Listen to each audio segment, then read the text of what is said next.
ప్రతిదినం దేవునితో నేను.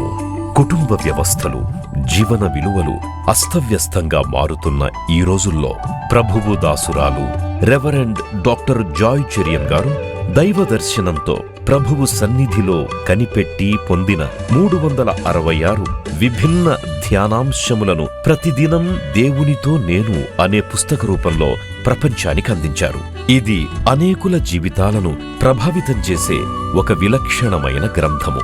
పరిశుద్ధాత్మ దేవుడు ఈ పుస్తకమును పఠించే ప్రతి ఒక్కరిని స్పృశించి శక్తితో నింపునుగాక. ఈ పుస్తకాలిప్పుడు అందరికీ అందుబాటులో ఉన్నాయి. ఈ నూతన సంవత్సరంలో దీనిని మీరు ధ్యానించండి, మీ బంధుమిత్రులకు ఆత్మీయ బహుమతిగా అందించండి. పుస్తక ప్రతుల కొరకు సంప్రదించవలసిన ఫోన్ నంబర్లు 9550504718, 9030757571. ప్రభువా, నీ పరిశుద్ధ నామమునకు స్తోత్రములు తండ్రి. నిన్ను ఆరాధించడానికి, పాడి నిన్ను స్తుతించి నీ పరిశుద్ధమైన వాక్యం వినడానికి మరి ఒక అవకాశము తృణమాత్రపు జీవితంలో మాకు అనుగ్రహించినందుకు నేను స్తుతిస్తున్నాను తండ్రి. మేము ఇంతలో కనబడి అంతలో మాయాస్వరూపమైన నువ్వు మా కొరకు సిలువలో బలి నీ ప్రాణం అర్పించినందుకు వందనాలు చెల్లిస్తున్నాను. నీ రక్తం ద్వారా ప్రతి దుర్నీతి నుండి విడిపిస్తానని వాగ్దానం ఇచ్చినందుకు వందనాలు చెల్లిస్తున్నాను. నీ దాసురాలు నోటనిచ్చిన మాటలు కూడా నీ సంఘానికి తెలియజేయడానికి కృప దయచేయమని కోరుతున్నాను. మరి తండ్రి, అలసి ఉన్న దేహాలను ముట్టి నూతన బలము, నూతన శక్తి మీరు దయచేయమని ప్రార్థిస్తున్నాను. ఈ నూతన సంవత్సరంలో మాకు నూతన కార్యాలు చేసి మరి గొప్ప ప్రేమగల ప్రభువు నీవు నాకు వందనాలు చెల్లిస్తున్నాను. కృపగల దేవ, కృంగిపోయిన వారిని, విసిగిపోయిన వారిని తండ్రి, వేసారి కృషించిపోయిన వారిని దర్శించమని ప్రార్థిస్తున్నాను. నాయన, పోగొట్టుకున్నవన్నీ తిరిగి నాయన సమకూర్చగలవారు కనుక నీకు వందనాలు. Your God of restoration. తిరిగి నువ్వు నెలకొల్పుతావు, నిలబెడతావు, కథ మొత్తం మార్చేస్తావు అనే పాట ద్వారా మరి నువ్వు మహిమ పొందుతున్నది వందనాలు. ఎంతోమంది జీవితాల్లో మరి ఆశను మీరు నెలకొల్పినందుకు నేను స్తుతిస్తున్నాను. ఈరోజు కూడా తండ్రి, భారభరిత హృదయంతో ఎవరు వచ్చినా వారికి విడుదల దయచేయండి తండ్రి. నాయన, మాట్లాడండి ప్రభువా, ఇంకా మాట్లాడుతూ ఉండండి ప్రభువా. నీకు స్తోత్రం. నీ మాటలు మమ్మల్ని జీవింపజేస్తూ నిన్ను హత్తుకుంటే మేము బ్రతుకుతాం నాయన. ప్రభువా, నీకు స్తోత్రం. నిన్ను ఆశ్రయిస్తే మాకు జీవం ఉంది ప్రభువా. కాబట్టి నాయన, ప్రతి ఒక్కరిని తట్టి మేల్కొల్పమని ప్రార్థిస్తున్నాను తండ్రి. మరి కృంగుదల నుండి విడిపించండి తండ్రి. నీకు స్తోత్రం. భయం నుండి, భీతి నుండి, అనుమానం నుండి, సందేహం నుండి విడుదల దయచేయమని ప్రార్థన చేస్తున్నాను. ప్రతి కుటుంబంలో నీ ఆశీర్వాదం దయచేయండి.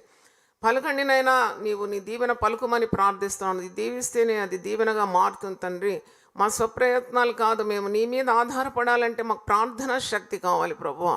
మేము ప్రార్థించడానికి మాకు నేర్పండి నాయన. నీకు స్తోత్రం. ఉపవసించి ప్రార్థించడానికి ఉన్న శక్తి మాకు అందరికి దయచేయమని ప్రార్థిస్తున్నాను. మా దేశము స్థితి తండ్రి మరుగుపరచమని ప్రార్థిస్తున్నాను. దేశంలో మహారక్షణ కలగచేయమని ప్రార్థిస్తున్నాను. ప్రతి సంఘం మీద ఉజ్జీవ జ్వాలలు రగులుకొను గాక తండ్రి. క్రొత్త సంవత్సరం, క్రొత్త కార్యాలు మొదలు పెట్టండి ప్రభువా. నాయన, నీకు స్తోత్రం, స్తోత్రం, స్తోత్రం చెల్లిస్తున్నాను. ప్రార్థన మరి ఉపవాసం వల్లనే కానీ దేని వలన కూడా ఇలాంటివి మరి వదిలిపోవని సెలవిచ్చినావు కాబట్టి మేము కుటుంబాలను బాగు చేసుకోవాలంటే మేము నీ పాదాల మీద పడాలి ప్రభువా. నాయన, మేము తండ్రి మొరపెట్టాలి తండ్రి. మా ప్రార్థన నువ్వు తప్పకుండా వింటావు, జవాబిస్తావు తండ్రి, బాగు చేస్తావు కనుక నీకు స్తోత్రం. హల్లెలూయా. ప్రతి కుటుంబం కొరకు నీ దాసరాలు విజ్ఞాపన చేస్తున్నాను. ఈ క్రొత్త సంవత్సరంలో నూతన విధానంగా వారిని ఆశీర్వదించమని ప్రార్థిస్తున్నాను. ప్రార్థన వలయంలోకి వారు వచ్చినారు నైనా. ఈ ప్రార్థన ఆశీర్వాదాలన్నీ వారికి భవించును గాక నైనా. పిల్లలను దీవించండి, వారి భవిష్యత్తును కట్టండి ప్రభువా. ప్రతి విధమైన మేలు చేత ప్రతి ఒక్కరిని తృప్తిపరచమని, వారు ఊహించిన దానికంటే, అడిగిన దానికంటే ఎక్కువగా వారికి దయచేసి నెమ్మది, సమాధానం, సంతోషం, సమృద్ధి, సంపద ప్రతి ఒక్కరికి మీరు దయచేసి తండ్రి నీకు మహిమ తెచ్చే బిడ్డలుగా ఒక్కొక్కరిని మీరు రూపొందించమని యేసు నామములో అడుగుతున్నాను తండ్రి. ఆమేన్, ఆమేన్. హల్లెలూయా. మొదటి పిడికెడు పరిశుద్ధమైతే ముద్దంతా పరిశుద్ధమే. అందుకే నేను వచ్చినాను. మరి అవును, మరి ఈ క్రొత్త సంవత్సరం మొదటి గడియలో నేను నా పని చేయాలి కదా. నా పని నేను చేసుకుంటూ పోవాలి. అప్పుడు దేవుడు అన్ని సమకూర్చున్నాను విశ్వాసంతో. చాలా ప్రతికూలమైన పరిస్థితుల్లో నేను వచ్చినాను ఇక్కడికి. ఎందుకంటే నిన్న పడుకునేలోనే 2 అయింది. మరి ఉదయం మళ్ళీ లేచి రావడం ఇదంతా ఇబ్బంది. శరీరం అంతా అనుకూలించడం లేదు. అయినా వచ్చినాను. ఇక్కడ రాగానే మళ్ళీ ఊపందుకున్నాను. దేవుని స్తోత్రం. రావాలన్నమాట. మనం మొట్టమొదటి అడుగు వేయాలి. క్రొత్త సంవత్సరం మీకు మాట చెప్తున్నాను, దేనికైనా first step is very important. ఒక్క అడుగు నువ్వు దేవుని కొరకు వేస్తే నేను 1000 కొలది అడుగులు దేవుడు నడిపిస్తాడు. దేవుని స్తోత్రం. ఆ ఒక్క అడుగు అనేది చాలా ముఖ్యమైనది. మరి మీకందరికీ నూతన సంవత్సర శుభాభివందనాలు. మీ కొరకు నేను ప్రార్థన చేసినాను. దేవుడు మనల్ని తప్పకుండా ఈ 2026లో సమృద్ధిగా దీవిస్తాడు.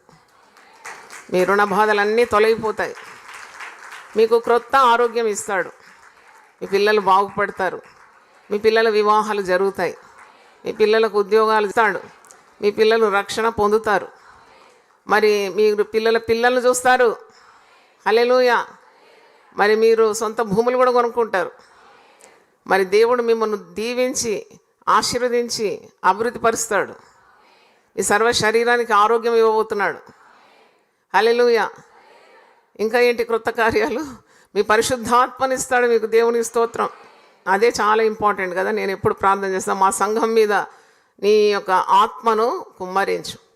మరి ఏదడిగినా నా పేరిట మీరు నన్ను ఏం అడిగినా నేను దాన్ని చేస్తానని యోహాను 14:14 ఉన్నట్టు మనం ఏదడిగినా దేవుడు ఇస్తాడు.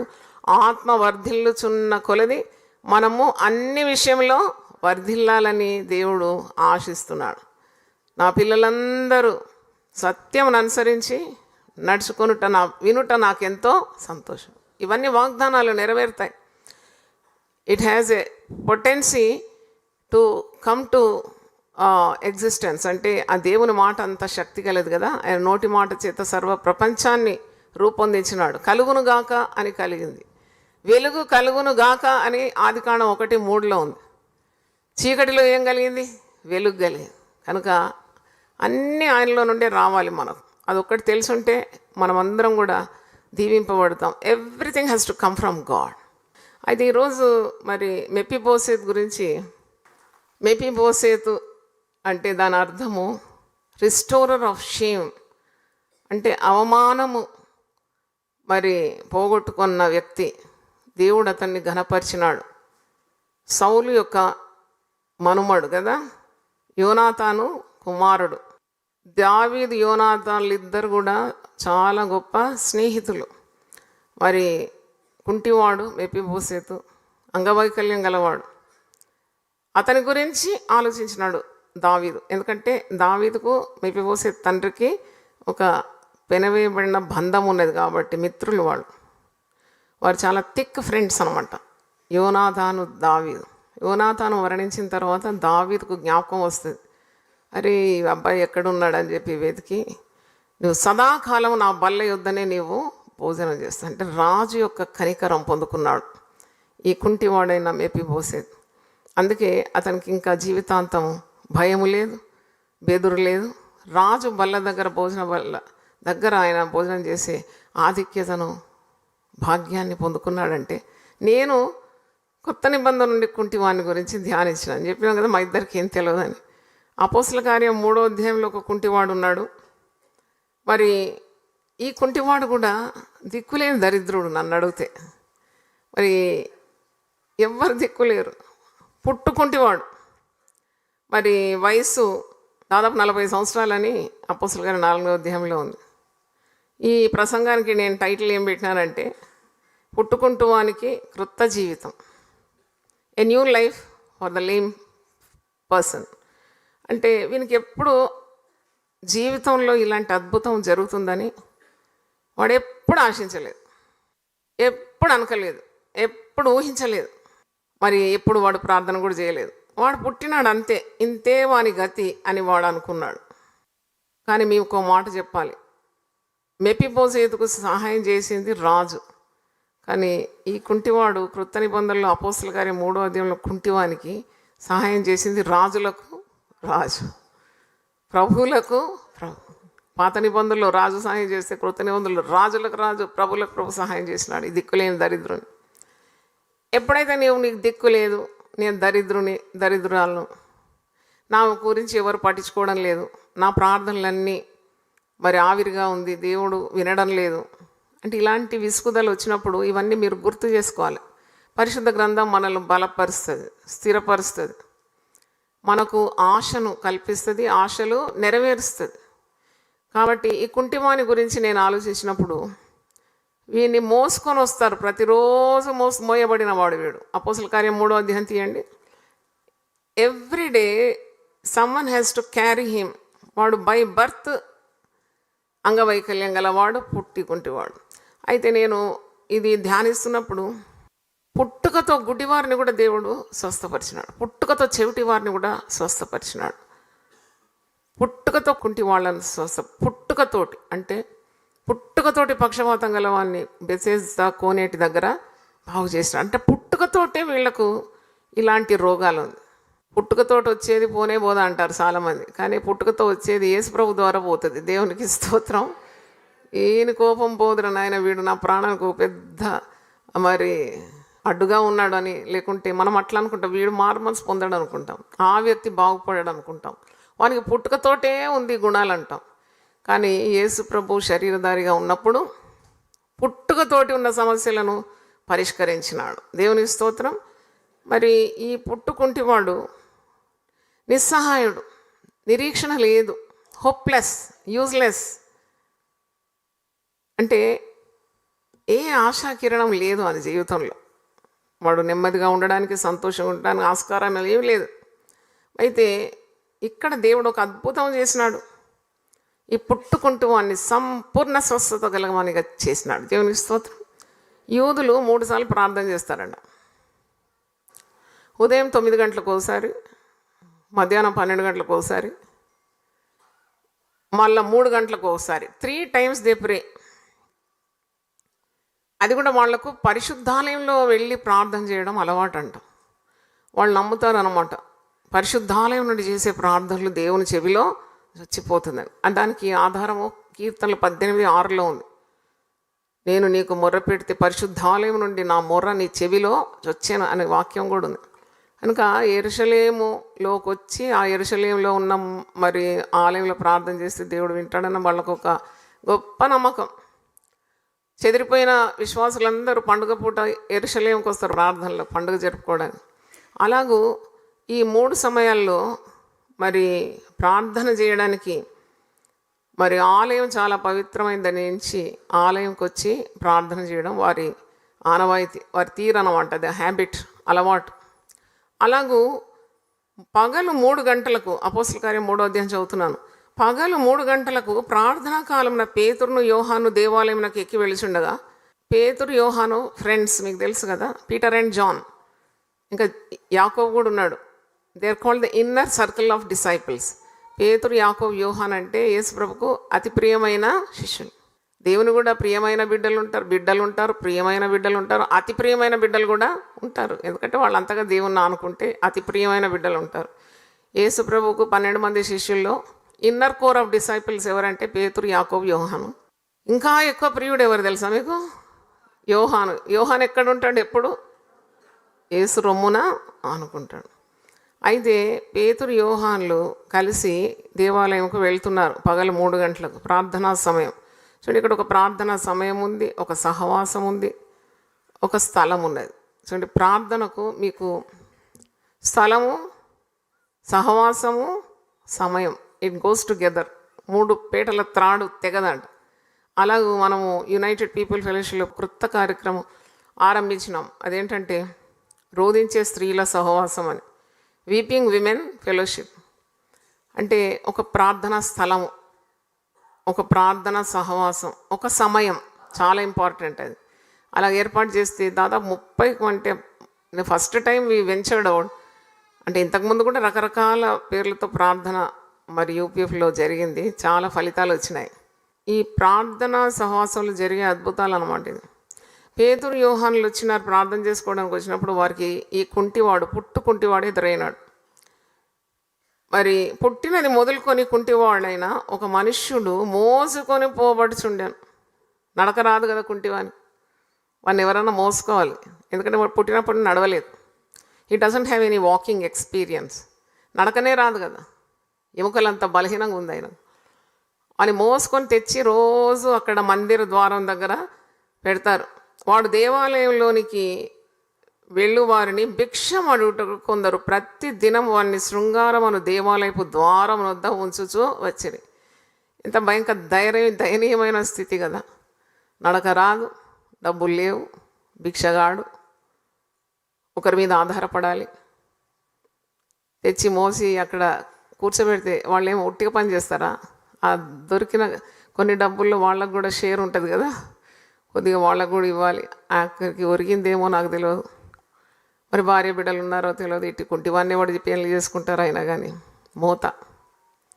మరి ఇలాంటి ఒక దయనీయమైన స్థితి. ఏమి లేని వాడు నన్ను అడిగితే భిక్షగాడు.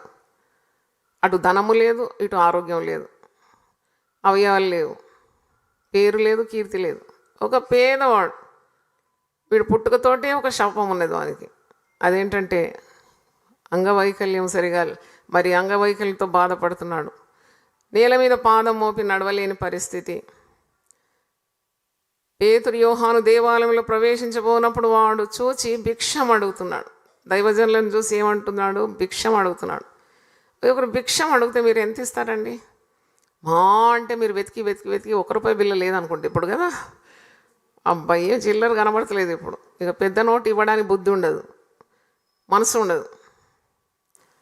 మనసు లేక తర్వాత రాపో, మళ్ళా రా, మళ్ళీ నువ్వు ఉంటావో వాడు ఉంటాడో తెలియదు. మళ్ళా రా అనొద్దంట. బైబిల్లో రాసి ఉన్నది. నీకు సహాయం చేసే శక్తి నీలో ఉన్నప్పుడు, నీకున్నప్పుడు నువ్వు వెంటనే సహాయం చేయాలి. రేపు రమ్మని అనకూడదంట. రేపు నీ వశంలో లేదు. మరి ఇక్కడ వీరిని భిక్షాటనం చేస్తున్నాడు, అడుగుతున్నాడు. పేతురు యోహాను వారిని తేరి చూచి, పేతురును యోహానును వానిని తేరి చూచి మా తట్టు చూడమనిరి. వాడు వారి యొద్ద ఏమైనా దొరుకునని కనిపెట్టుచు వారి యందు లక్ష్యం ఉంచాను. నేను ఇలాంటి వ్యక్తులను చాలా చూసినాను ఈ పరిచర్యలో ముఖ్యంగా. కానీ ఎప్పుడు ఏదో ఒక ఆశ ఉంటుంది కదా. మనల్ని కలిసేవారు వస్తారు, వాళ్ళల్లో కూడా వెంటనే నాకు తెలిసిపోతుంది వాళ్ళకి ఏదో సహాయం కావాలని. పేతురు యోహానులు ఈ మరి మందిరపు ద్వారం దగ్గర రాగానే పుట్టుకుంటి వాడిని చూసి, మరి వాడేమో వీళ్ళని చూస్తున్నాడు, వీళ్ళేమో వాడిని తేరు చూస్తున్నారు. వీనికి ఏం కావాలి? వానికి డబ్బులు కావాలి. వాడు భిక్షాటనం చేస్తున్నాడు. కొన్ని డబ్బులు ఇస్తే అయిపోయేది పని. ఇది వదిలించుకొని వెళ్ళిపోతారు చాలామంది. ఏదో కొద్దిగా పడేసి లోపలికి వెళ్ళిపోయి ప్రార్థనలు చేసి దీర్ఘ ప్రార్థనలు చేసి తిరిగి వస్తారు. కానీ పేతురు యోహానులో ఎవరి మనసు ఉంది? యేసు మనసు ఉన్నది. దేవునికి స్తోత్రం.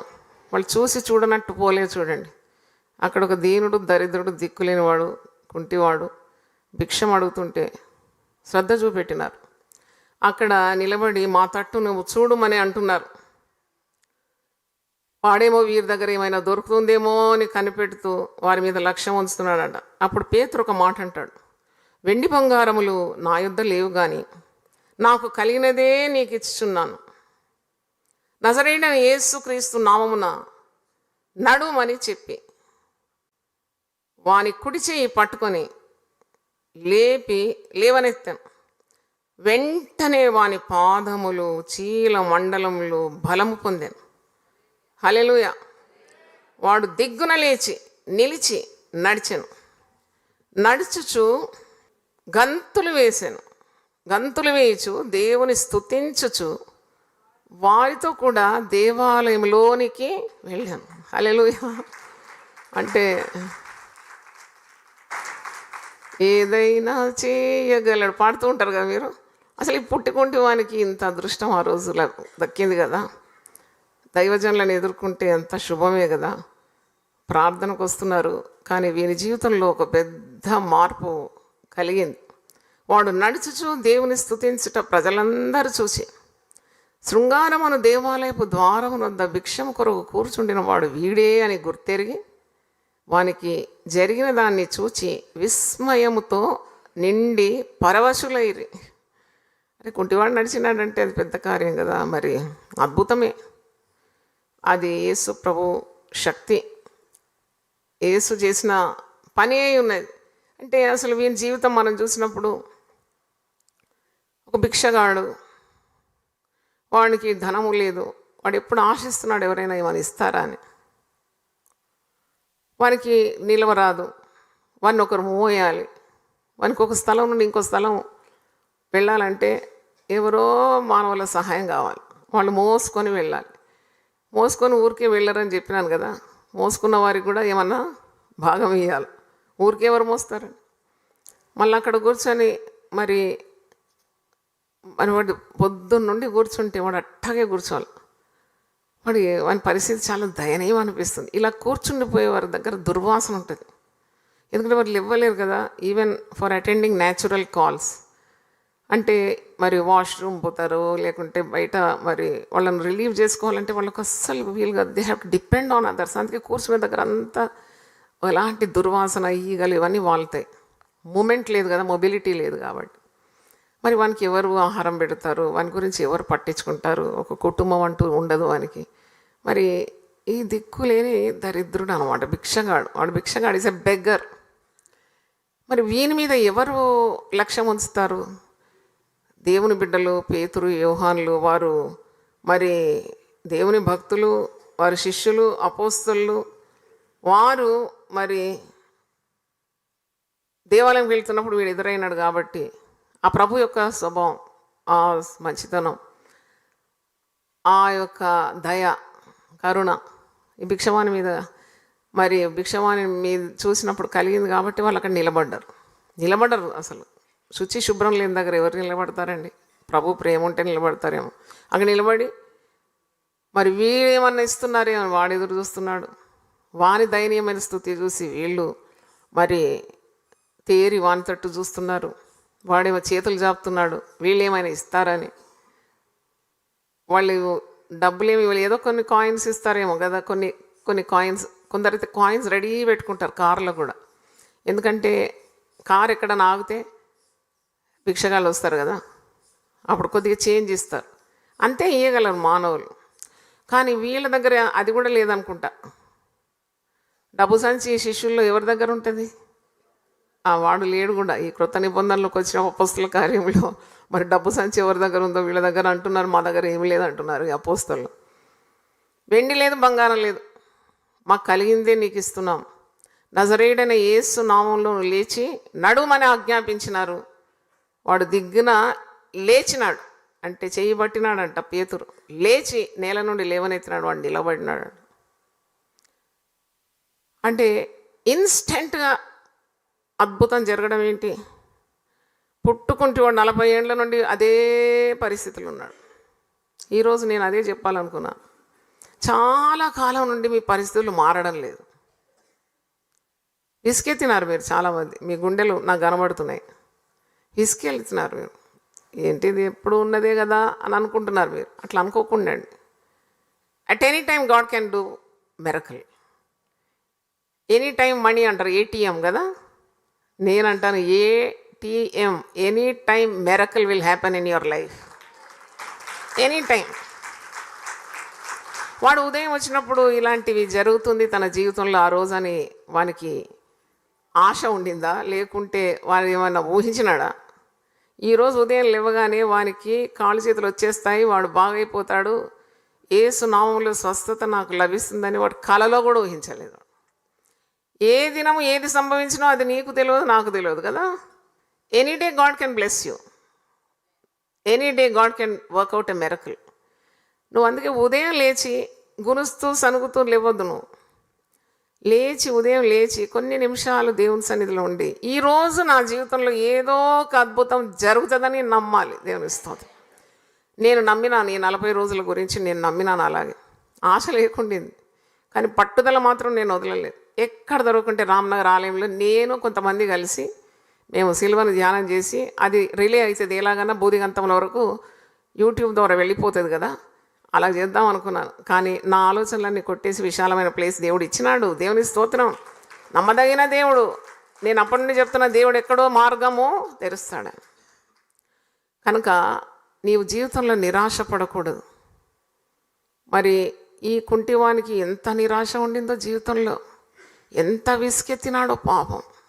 40 సంవత్సరాలండి కూర్చున్న దగ్గరనే కూర్చోవాలి.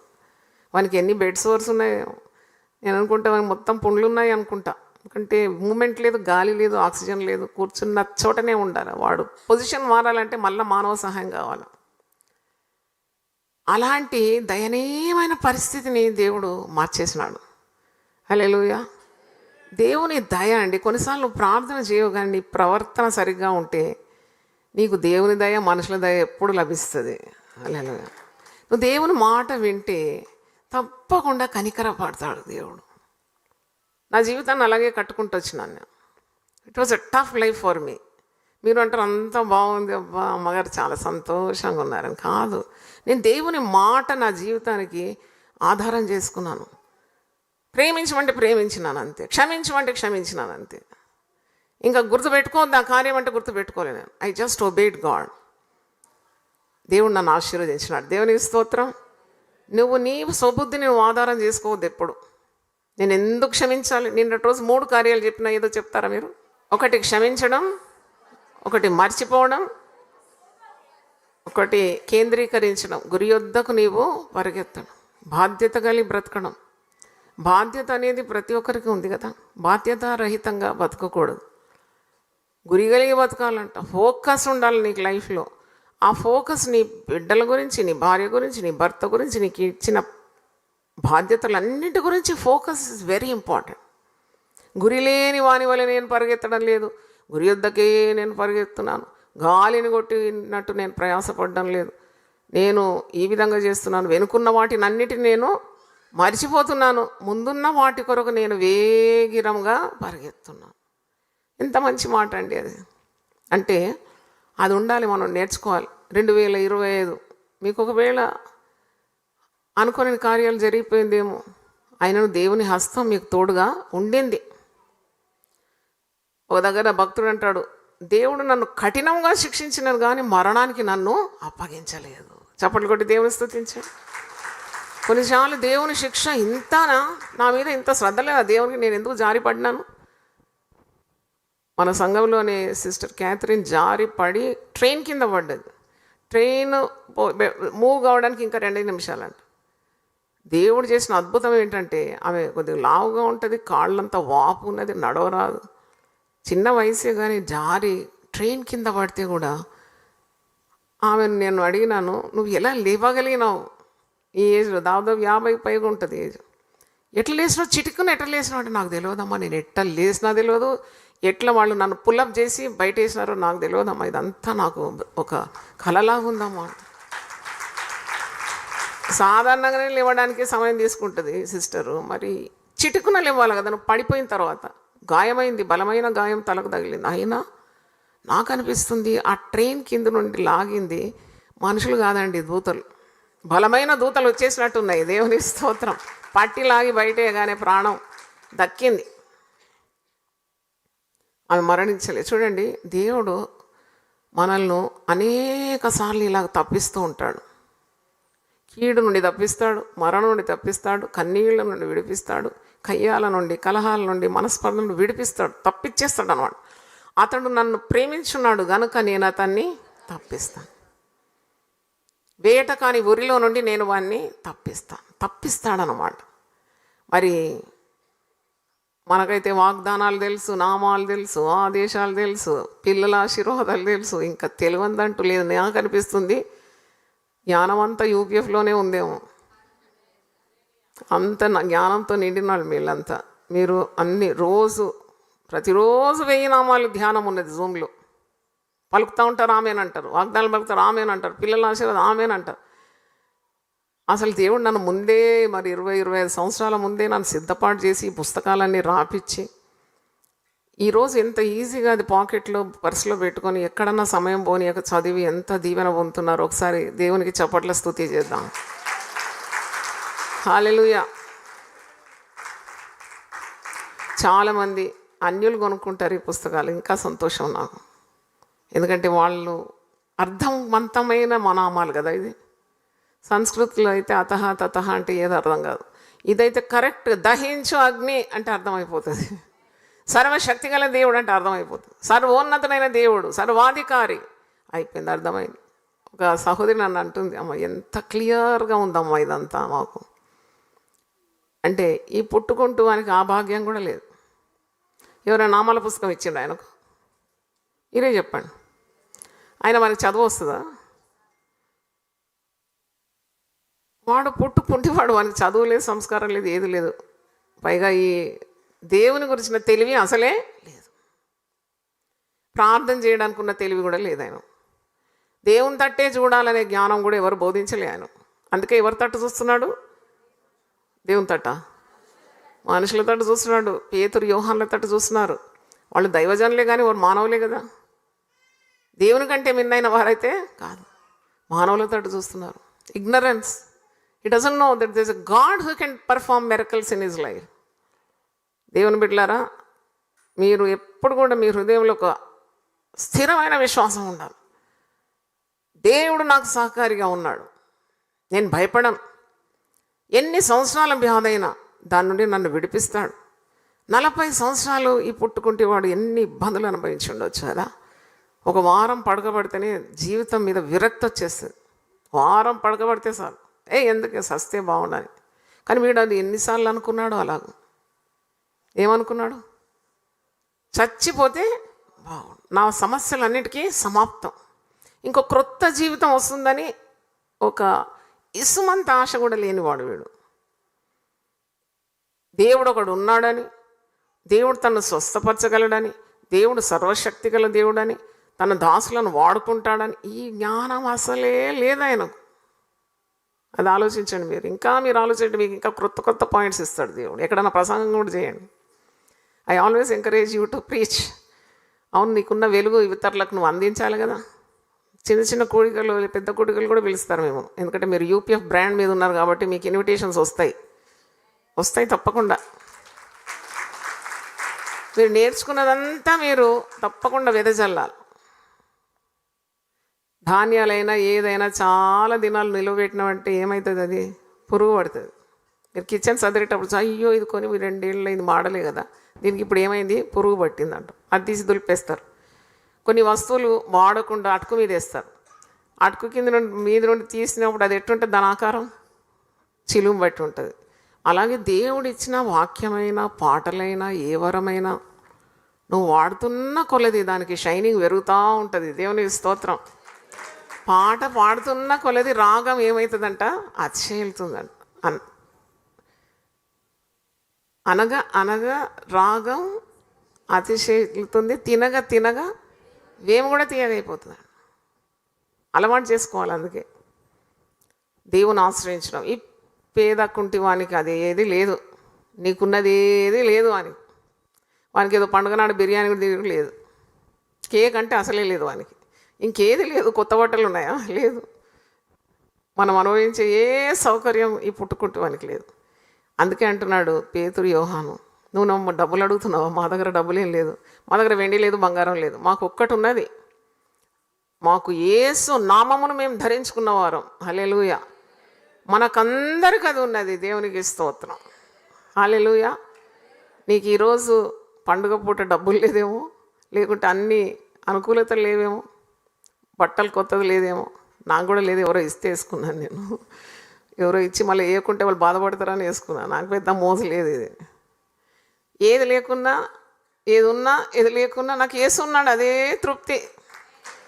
ఆయన నాకు జీవం ఇస్తాడు, సమృద్ధి అయిన జీవాన్ని ఇస్తాడు. చాలినవాడు, సరిపోయినవాడు. అయితే ఈ కుంటివానికి ఆ రోజు ఇంత గొప్ప అద్భుతం జరుగుతుందని కలలో కూడా ఊహించలేదు. ఇలాగే మీరు ప్రతిరోజు 2026లో నీకు ఆ రోజు ఒక గొప్ప అద్భుతం జరగనైందని ఆశించండి ఉదయం లేవగానే. హల్లెలూయా. వాడికి అస్సలు తెలియదు, వాడు ఆ రోజు కూడా మోయబడిన వాడే. వాడిని చూసి ఎంతమంది ముక్కిర్చుకున్నారో, మూతి వంకర చేసుకున్నారో, చీ అన్నారు. చీ కొడతారు కదా కొన్నిసార్లు. దావీదును చూసినప్పుడు షిమి ఏం చేసినాడు, చీపో అన్నాడు రాజును చూసి. ఇక రాజును చూసి చీ కొడితే సాధారణమైన మనల్ని చూసి ఎంతమంది చీ కొడతారు, అది పెద్ద వింత లేదని అర్థం. వీడిని చూసి కూడా చీ కొట్టినారు. వీడేం దరిద్రుడు, ఆలయంకి వద్దామంటే వీని ముఖం మొదట చూడాలి, ఈ దౌర్భాగ్యుని చూసి పోవాలి ఆలయానికి అని అనుకుంటారు కూడా చాలామంది. ఇంత దరిద్రుడు. 102వ కీర్తన 17వ వచనంలో ఒక మాట ఉంది, ఆయన దిక్కులేని దరిద్రుల ప్రార్థన నిరాకరింపక వారి ప్రార్థన వైపు తిరుగుతాడంట. దేవునికి స్తోత్రం. Hallelujah. Please expand the words on the screen. 102వ కీర్తన 17వ వచనం. గొప్ప దేవుడు, ప్రేమగల దేవుడు, శక్తిగల దేవుడు నిన్ను గురించి ఆలోచిస్తున్నాడు. ప్రభు నన్ను తలంచుకొనుచున్నాడని దావీదు ఒకసారి అంటాడు. ఆయన నా భారము భరిస్తున్నాడు, నన్ను తలంచుకుంటున్నాడు. God thinks of you. మరి ఇంత కుంటివాన్ని దేవుడు తలంచుకుంటే కదా భక్తులను అక్కడ పంపింది. ఆ భక్తులు అక్కడ రావడం ఆయనకు దీవెనకరం అయిపోయింది. It was a blessing for the lame person to see the servants of God. చూడగానే వీళ్ళు కూడా సాధారణలే అని అనుకున్నాడేమో, ఏదైనా ఇస్తారేమో అనుకున్నాడు. కానీ వాళ్ళ దగ్గర ఏం లేదంటున్నారు, వాళ్ళ దగ్గర ఒకటే ఉందంటున్నారు. వెండి బంగారం మా యుద్ధ లేదు, కానీ కలిగిందే నీకు ఇస్తున్నాము, నజరేయుడైన యేసు నామంలో నీవు లేచి నడు. ఎంత అద్భుతమైన కార్యం అక్కడ జరిగింది. వాడు కొద్దిగా పేతురు చెయ్యి అందించినాడు. నేను ఇక్కడ మాట చూడండి, చెయ్యి పట్టుకొని లేవనెత్తినాడు అంట. లేవనెత్తగానే నాకు అనిపిస్తుంది దేవుని శక్తి ఒకవైపు, పేతురుకు కూడా దైవశక్తి ఉన్నది కదా, భక్తులకు ఉండదా దైవశక్తి? చెయ్యి బట్టి ఇట్టంగా దిగ్గున లేచినాడు. లేచి నడుస్తూ ఎక్కడికి పోయినాడు? స్ట్రైట్గా పోవచ్చు కదా, వారి ఇంట్లో భార్య బిడ్డలు ఉన్నారో, లే బంధువులు ఉన్నారో, తల్లిదండ్రులు ఉన్నారో, వెళ్ళిపోవచ్చు కదా. కానీ అదొక కృతజ్ఞత భావం అన్నమాట. దేవునికి స్తోత్రం, హల్లెలూయా. అన్నీ ఇచ్చినాడు దేవుడు ఒకేసారి. ఆ ఎముకలన్నీ టకటకటకని చక్కగా ఫామ్ అయిపోయి చక్కగా మరి కుదురుకున్నాయి అన్ని శరీరంలో. లేని బలం వచ్చేసింది. దైవశక్తితో ఆవరింపబడినాడు. భక్తులు అతన్ని బలపరిచినారు, దేవుడు కార్యం చేసినాడు. ఇక లేచి నిలిచినప్పుడు వాని వ్యక్తిత్వమే మారిపోయింది కదా. దేవునికి స్తోత్రం. పర్సనాలిటీ చేంజ్, వ్యక్తిత్వం మారిపోయింది. పుట్టుకుంటే వాడు ఎట్టుంటాడు? ఇంతొక బండిల్ ఆఫ్ ఫ్లెష్ లాగా ఉంటాడు, ఇక్కడ ముద్దలాగా ఉంటాడు పడి. కానీ వానికి ఆకారం వచ్చేసిందండి.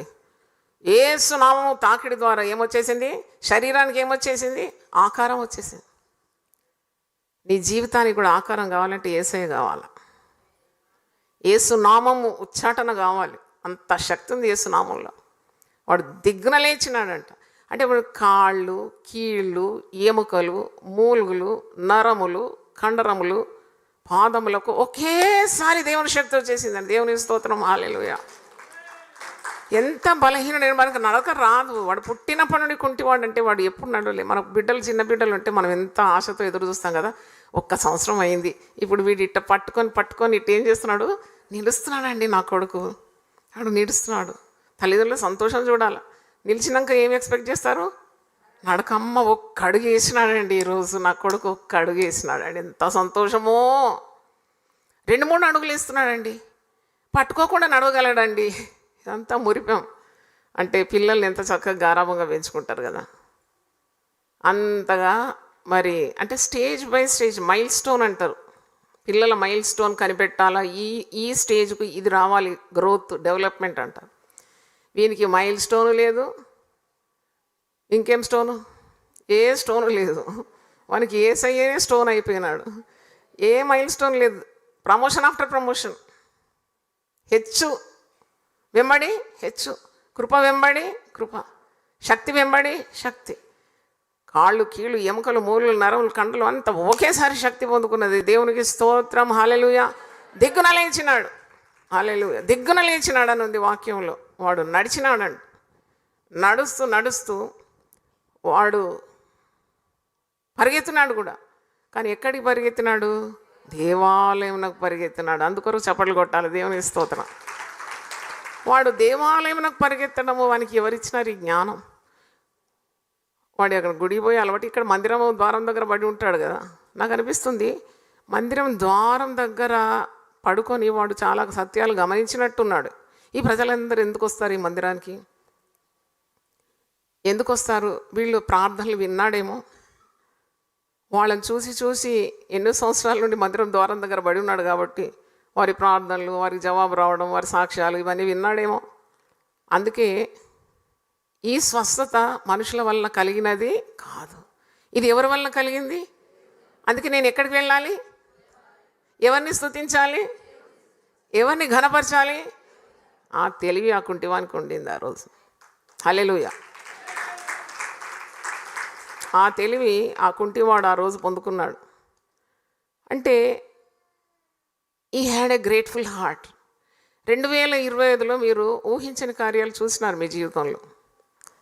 కీడొస్తే దేవుడు తప్పించినాడు, మరణం వస్తే విడిపించినాడు, లేవనే స్థితిలో నుండి లేవనెత్తినాడు, భయపడినప్పుడు భయపడొద్దన్నాడు, కరువు ఉంటే కొట్టివేసినాడు. ఎన్నెన్నో మేలు పొందుకున్నావు. ఎన్నెన్నో మేలు పొందుకున్నాం. కానీ ఆ మేలులన్నీ చేయవాడు దేవుడే. దేవుని స్తోత్రం. మనుషులను ప్రేరేపించి నీకు సహాయకులుగా పెట్టినాడు, నేను సహాయపడినారు వాళ్ళు. అంటే ఇదంతా కలిగింది దేవుని వల్ల అనే సంగతి చాలా మట్టుకు మర్చిపోతారు. అందుకే రాజు అయిన దావీదు అంటాడు, రాజులకు రాజు అయిన అంటే మహారాజు కదా దావీదు, అంటే మామూలుడు కాదు కదా. అందుకే అంటున్నా, నా ప్రాణమా నువ్వు దేవుడు చేసిన మేలును మర్చిపోకు, నా అంతరంగమునున్న సమస్తమా. అది నాకు చాలా ఇష్టం అన్నమాట. నా అంతరంగమునున్న సమస్తమా. నువ్వెవరిని సన్నతించాలి? దేవుని సన్నతించాలి. ఈ అంతరంగము అంతరింద్రియములను సృజించిన వాడు ఎవరు? దేవుడే. దేవుడు ఇచ్చిన ఆశీర్వాదాలు మనం చాలా అంటే అలాంటప్పగా తీసుకుంటాం, ఈజీగా తీసుకుంటాం. ఎప్పుడు అలా తీసుకోవద్దు. అందుకే నేను చెప్పినాను, ఉదయకాలం నువ్వు లేచి గంట సేపు దేవుని సన్నిధిలో మౌనంగా ఉండి నీకు ఇచ్చిన అవయవములన్నిటి కొరకు దేవుని స్తుతించు. ఎందుకంత ఈజీగా లేచి పొద్దున్న లేచి దులుపుకొని అది చేసుకొని వెళ్ళిపో, అట్లా కాదు. Stop, look and proceed. జర ఆగు. ఎందుకంత పరుగులాట? ఏం ఉద్ధరిస్తావు, ఎవరిని ఉద్ధరిస్తావు నువ్వు దేవుడు లేకుండా? కొద్దిగా ఆగు, ఆలోచించు, అప్పుడు అడుగులే. దేవుడు ఎన్ని కార్యాలు నీ జీవితంలో చేస్తున్నాడు. నువ్వంతటా నీవే ఈ లోకానికి వచ్చినావా? దేవుని దయ ద్వారా నువ్వు వెలుగు చూసినావు, తల్లి గర్భంలో నుండి వెలుగుకి వచ్చినావు. పెరగడానికి సహాయం చేసినాడు, బలం ఇచ్చినాడు, జ్ఞానం ఇచ్చినాడు, శక్తినిచ్చినాడు, చదువు ఇచ్చినాడు, ఉద్యోగం ఇచ్చినాడు, నీకు ఒక బంధువుల సెట్ని ఇచ్చినాడు. క్రాకరీ సెట్ అంటాం కదా, మనం పోయి కొనుక్కుంటాం కదా. క్రాకరీ సెట్ కావాలంటే ప్లేట్లు, గ్లాసులు, చెంబులు, చెంచాలు అన్నీ కావాలి. ఇవన్నీ ఇచ్చింది ఎవరు? అంటే బంధువులు బలగాల గురించి చెప్తున్నా నేను. చిన్నవారేమి పెద్దవారేమి రక్త సంబంధికులను ఇచ్చినాడు. ఒకసారి నాతో దేవుడు ఖచ్చితంగా మాట్లాడుతూనే ఉంటాడు ఎప్పుడు. నీ రక్త సంబంధులకు నువ్వు ముఖం తిప్పొద్దు అన్నాడు. అడలిపోయినా నేను, ఎక్కడుంది ఈ మాట అని వెతికితే ఏషియా 58లో ఉంది. నువ్వేం ఉపవాసాలు చేస్తున్నావు? నీలో ప్రేమ లేకుంటే ఎలా? నీ రక్త సంబంధికి నువ్వు ముఖము తిప్పొద్దు. అందుకే నా పిల్లలందరికీ అదే పాఠం నేర్పించినాను. అయ్యగారిని కూడా చాలా ఖండిస్తాను కొన్నిసార్లు, ఎందుకంటే వెనుకుండి చెప్పాలి కదా చేసేది తప్ప. రక్త సంబంధం మీద గుణగొద్దంట నేను, ఎందుకంటే బైబిల్లో రాసి ఉంది ఇది. ఏంటంటే నువ్వు నీకు ఇచ్చిన అత్తమామలేమి, తల్లిదండ్రులేమి, ఆడబిడ్డలేమి, అన్నలేమి, వదిలేమి, బావలేమి, మరుదులేమి, పిల్లలేమి, పిల్లల పిల్లలేమి, అబ్బా నీకు ఒక కుటుంబాన్ని ఇచ్చినాడు కదా. So valuable is your family life. దేవునికి స్తోత్రం. ఆ ఫ్యామిలీ అనే విలువను గుర్తిస్తే అంతా సెట్ అయిపోతుంది. నీ బాంధవ్యాలు ఇతర మనుషులతో కూడా సెట్ అయిపోతుంది. గొప్ప భక్తుడు భార్యను వదిలేసినాడంటే నేను ఇష్టపడను అది. ఎందుకంటే అది not according to the word of God. నీకు నీ భార్యను ప్రేమించడానికి ఎంత విరోధి అయినా నీకు ప్రేమించడానికి శక్తి లేకుంటే ఏం ప్రసంగాలు చేస్తావు నువ్వు? నీ భర్తను ప్రేమించడానికి మూర్ఖుడే ఉండొచ్చు, ముష్కరుడే ఉండొచ్చు, దుర్మార్గుడే ఉండొచ్చు, వ్యభిచారే ఉండొచ్చు, లేక వాడు నిన్ను కొట్టి ఉండొచ్చు, నీ దేహం అంతా గాయాలు చేసి ఉండొచ్చు, నీ మనస్సును పాడు చేసి ఉండొచ్చు. Yet as a child of God you have to love that person. అనర్హురాలైన నిన్ను ప్రేమించినాడు కదా దేవుడు. ఏ షరతు లేని ప్రేమ కదా అది. ఈ కుంటివాడు బాగైనందుకు ఏమైనా కన్సల్టేషన్ ఫీజు కట్టినాడా డాక్టర్ దగ్గర? లేకుంటే ఏ హాస్పిటల్నా పోయినాడా? వానికి ఇన్స్టెంట్ హీలింగ్ వచ్చిందండి. చప్పట్లు కొట్టి దేవుని స్తుతిద్దాం. నాకు అనిపిస్తుంది వీని దేవుడు ప్రేమించినాడు, ఏ మనుషుడు ప్రేమించలేవాడిని. వాని దేవుని దృష్టి పుట్టుకుంటూ వాని మీద ఉండిందండి. నాకైతే అంతే చాలు.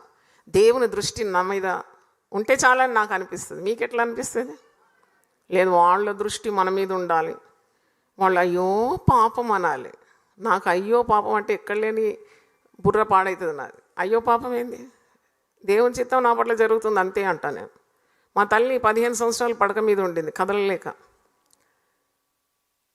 ఆమెకు మరి నడుము కింది భాగం అస్సలు పనిచేయలే. ఉట్టి ఇక్కడ దాకా చాలా యాక్టివ్, ప్రసంగాలు కూడా చేసేది, కానీ నడుము ఎఫెక్ట్ అయిపోయింది. Over strain. ఆ నడుము కింది నుండి అస్సలు కాలు తీసి మనం కాలు పెట్టాలి. నేను ఆ పరిచర్య కూడా చేసినాను. మనిషిని పెట్టి చేయించినప్పుడు బ్యాంకు, మినిస్ట్రీ, పిల్లలు అంతా చూడాలి కదా. అయితే అది చాలా దయనీయమైన పరిస్థితి. అప్పుడు ఎవరో ఒక ఆమె వచ్చింది, అయ్యో పాస్టమ్మ మీకెందుకు ఇలాంటి స్థితి వచ్చింది, నోరు మూయమన్నది ఆమె. ఈ స్థితిలో ఉండడం దేవుని చిత్తమైతే నేను ఎదుర్కోవద్దా ఈ కష్టాన్ని అన్నది. చల్లగా అయిపోయి వెళ్ళిపోయింది ఆమె, మళ్ళీ రాలే కూడా. అంటే అమ్మకి అలా self pity, she was against self pity. అయ్యో ఇట్లా అయిపోయినా, అయ్యో నాకు ఈ గతి పట్టింది. ఆమె ప్లేస్లో మీరు ఎవరున్నా కానీ రోజు ఏడ్చేది. మీరు ఏడ్చేసి ఇల్లు వాతావరణం అంతా పాడు చేసేది. Definitely I'm telling you. మరి ఇప్పుడు మార్మన్స్ పొందినారేమో ఈ కొత్త సంవత్సరం, నాకు తెలియదు కానీ definitely any one will cry in her place. She was such a bold lady. నేను ఎప్పుడైనా పోయి అమ్మ చాలా నడుముని వస్తుంది కదా, బాగాలేదు, అట్లా మాట్లాడ. దేవుడు నాకు ఏ స్థితి ఇచ్చినా ఆ స్థితిలో నేను నెమ్మది కలిగి ఉంటాను, నేను సంతోషంగానే ఉన్నాను అన్నది. చప్పట్లు కొడతారా ఒకసారి? అంత పెద్ద పాస్టరమ్మ, అంత ప్రవక్తి, అంత గొప్ప దైవ సేవకురాలి సంతానం మీరు. మీరంతా ఆమె సంతానమే. ఆమె మిమ్మల్ని అందరినీ ఆమె దర్శనంలో చూసింది. నాకు సేవ దేవుడు ఇచ్చినప్పుడే ఆమె చెప్పింది, ఇదిగో నేను దర్శనం చూసినట్టే జరుగుతుంది నీ సేవ అన్నది. నేను దేవుడు గొప్పగా వాడుకుంటాడు అన్నది. మరి ఆమె చెప్పినట్టే మరి తండ్రిని మించిన సేవ చేస్తామంటే అంటే నేను ఇప్పుడు 5-6 ఛానల్స్లో దేవుని వాక్యాన్ని ప్రకటించడం ఏంటి, యూట్యూబ్లో నిండుగా బోధిగంతలో వాక్యం పోవడం ఏంటి, ఇదంతా చూస్తే నాకు ఒక ప్రవక్తి అలా సెలవిచ్చిన మాట నెరవేర్చినావు కదా అనిపిస్తుంది. అంటే నేను ఎందుకు చెప్తున్నానంటే దేవుడు నీ పట్ల నా పట్ల నువ్వు ఎప్పుడు కలగని ఉండలేవు, కలగనని కార్యాలు ఆయన నెరవేర్చబోతున్నాడు. దేవునికి స్తోత్రం. హెబ్రీ 11:7 ఉంది, నోవహుతో అంటాడు, నోవహు నువ్వు ఇదివరకు చూడని కార్యాలను చూడబోతున్నావు. కుంటివాడు ఎప్పుడు అనుకోలే వాడు కాళ్ళు నిలబడతాడని. పోనీ క్రమక్రమంగా స్వస్థత వస్తుందని కూడా లేదు కదా, ఇన్స్టెంట్ హీలింగ్. హల్లెలూయా. అంటే ఇప్పుడు సాధారణంగా డాక్టర్స్ దగ్గర పోతే డాక్టర్ ఏమంటారు, అమ్మా ఇది టైం పడుతుందమ్మా. ఏం టైం పడుతుంది? స్వస్థత. మీరు ఈ మందులన్నీ మింగండి, నేను ఇచ్చిన ఇంజెక్షన్స్ తీసుకోండి, ఆయింట్మెంట్ రుద్దండి, టైం పడుతుంది. ఏసై దగ్గర టైం పడదండి. ఏసై అనుకుంటే నేను చిటికలో బాగు చేస్తాడు. విశ్వాసం. మరి వీనికి విశ్వాసం కూడా లేదు కదా కుంటివానికి. ఇదేంటి వింత? ప్రార్థన లేదు, విశ్వాసం లేదు, కానీ దేవుని కనికరం ఆ కుంటివాని మీద ఉండిందండి. దేవునికి స్తోత్రం. హల్లెలూయా. ఆయన కనికరం ఒక 1000 తరాల వరకు ఉంటుందంట. మరి ఏం చూసినాడు ఈ కుంటివానిలో దేవుడు అని నేను ఆలోచిస్తున్నాను అనమాట. What did Jesus see in this lame person? నాకు అనిపిస్తుంది ఆశ కలిగి ఉండినాడేమో. కాళ్ళ చేత టకటక నడిచేవారిని, పరిగెత్తేవారిని చూస్తుంటే వీనికి ఒక ఆశ ఉండిందేమో. నాకు ఈ గతి పట్టింది కదా, 40 ఏళ్ళ నుండి ఇట్టే కుప్పలాగా పడి ఉన్నాను నేను. వాళ్ళు నడిచినట్టు నేను నడిస్తే ఎంత బాగుంటుంది. ఆశ లేని జీవులు ఉంటారా ఈ లోకంలో? ప్రతి ఒక్కరికి ఆశ ఉంటుంది. ఆశ అయితే ఉన్నది, ఆ ఆశలన్నీ నెరవేరుస్తాడు దేవుడు. దేవునికి స్తోత్రం. వీని దగ్గర మరి నేను ఏం చూడలేదు, భక్తి, ప్రార్థన, ఉపవాసం లేక ఒకరికి ఇవ్వడం, అదంతా కాదు. దేవుని కనికరం. అంటే మనం ఈ క్రొత్త సంవత్సరంలో మనం చేసే పనులన్నీ చేయాలి. ఒక క్రైస్తవ జీవితంలో కావాల్సింది ప్రార్థన, ఉపవాసము, సహవాసము, వాక్యం చదవడము, నీతిగా జీవించడము, దేవుని ఆజ్ఞలు పాటించడము, దేవునితో దగ్గర సంబంధం కలిగి ఉండడం, ఇవన్నీ 100కి 100 కావలసినవి ఇవి. కానీ కుంటివాని దగ్గర ఏది నేనైతే చూడలేదు. దేవుని దయ అతని మీద ఉండిందండి. దయాప్రాప్తుడా నీకు శుభం, నీ దేవుడు నీకు తోడై ఉన్నాడు. మరియతో అదే మాట మాట్లాడతాను, దేవుని దయ. చూడండి, యేసు బాలుడు దేవుని దయందును, మనుషుల దయందును, జ్ఞానమందును, వయసు ఎందును పెరిగినాడండి. సమూయేలు బాలు కూడా అదే ఉంది. సమూయేలు గ్రంథంలో మనుషుల దయ, దేవుని దయ, జ్ఞానము, వయసులో పెరిగినాడు. అందుకే దేవుని దయ మన జీవితంలో ఉంటే నువ్వు కొన్నిసార్లు వేడుకొననివి కూడా దేవుడు నీకు ఇస్తాడు. నీకు అసలు ఏం ప్రార్థన చేయాలనో తెలియదు కొన్నిసార్లు, కానీ God grants such prayers also, because God is just. దేవుల్లో చెడుతనం లేదంట. ఆయన నిన్ను చూస్తున్నాడు, నీ హృదయం చూస్తున్నాడు, నీ హృదయాభిలాషాలు చూస్తున్నాడు, నీ ప్రవర్తన చూస్తున్నాడు. నువ్వెంతగా ఆశిస్తున్నావు కొన్ని కార్యాలు, ఎంత తీవ్రంగా కోరుకుంటున్నావు కొన్ని కార్యాలు. God knows it. దేవుడు వినడం లేదు, చూడడం లేదు అని అనుకుంటున్నావు. కానీ హాగరు పెట్టింది కదా, అనాది కాలంలోని దేవునికి ఒక పేరు పెట్టింది ఏంటి? చూచుచున్న దేవుడవు నీవేనయ్యా. మరి కుంటివాడు ఎంత సంతోషించినాడో, గంతులు వేసినాడని ఇక్కడ వాక్యంలో మీరు చూస్తారు. గంతులు వేస్తూ ఆయన దేవాలయంలోనికి వెళ్ళి దేవుని స్తుతించుచు ఆయన ఎంతో సంతోషాన్ని వ్యక్తపరుస్తున్నాడు. ఒక్కసారి ఆ లైన్ చదివి నేను ముగిస్తాను. వాడు దిగ్గున లేచి నిలిచి, ప్రమోషన్ ఆఫ్టర్ ప్రమోషన్, కృప వెంబడి నువ్వు బ్రతుకు దినములన్నీ కృపాక్షేమములే నీ వెంబడి వచ్చను. 23వ కీర్తన 6వ వచనం. అయితే వెంటనే వాని పాదములు చీలమండలంలో బలము పొందాను. వాడు దిగ్గున లేచి నిలిచి నడిచి ఇంకేం చేసినాడు? నడుచు, గంతులు వేయచ్చు, దేవుణ్ణి స్తుతించుచు. వారితో కూడా ఎక్కడికి వెళ్ళినాడు? Cinema theatre వెళ్ళినాడా? దేవాలయంలోకి వెళ్ళినాడు. జాగ్రత్త, సినిమాలు చూడకండి. యూపీఎఫ్లో ఒక పద్ధతి అది. సినిమాకు పోతే నీకేం దొరకదు. దేవుని ఆశీర్వాదాలు కోకొల్లలుగా అనుభవించి పోయి సినిమా థియేటర్లు కూర్చోవద్దు. దుష్టుల ఆలోచన చెప్పున నడవక, పాపుల మార్గంలో నిలవ, అపహాసకులు కూర్చుండు చోట కూర్చుండ. దివారాత్రం దేవుని వాక్యం ధ్యానించేవాడు ధన్యుడు. వాడు నీటి కాలువల ఊరను నాటబడిన వాడై ఆకు వాడక తన కాలమందు ఫలమిచ్చు చెట్టు వలె అయిపోతాడు. దేవునికి స్తోత్రం. ఒక పొట్టు లాంటి వాడు చెట్టు అయినాడు. ఇక్కడ అంటాం కదా, వాడు చెట్టు అయి కూసున్నాడు అని. వీడు కూడా పుట్టుకుంటాడు దుమ్ముధూళి లాంటి వాడు, పొట్టు లాంటి వాడు, దేనికి పనికి రాని వాడు. పొట్టు ఎవరైనా కొట్టులో కూర్చుకుంటారా? పొట్టును తీసి ఏం చేస్తారు? కాల్చి పడేస్తారు. Is a man of no worth, no use, hopeless case.